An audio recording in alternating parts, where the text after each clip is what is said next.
আসসালামু আলাইকুম রহমতুল্লাহ। মূলত আজকে দুটো বিষয় নিয়ে কথা বলবো। সেটা হলো একজন কন্টেন্ট ক্রিয়েটরের কাজ কী।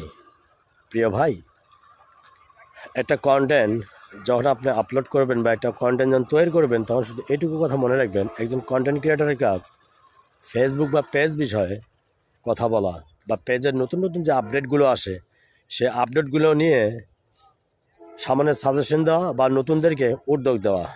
প্রিয় ভাই, আপনি একজন কন্টেন্ট ক্রিয়েটর, এটা বলেই বা এটা দিয়েই কেটে যাবেন তা কিন্তু না। মনে রাখেন, একজন কন্টেন্ট ক্রিয়েটরের অনেক দায়িত্ব সিস্টেম।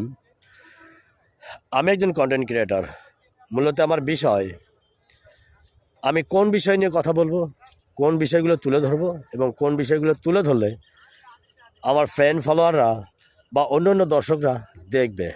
যদি আপনি এভাবেই কাজ করে দিতে পারেন, তাহলে আমি আশা রাখি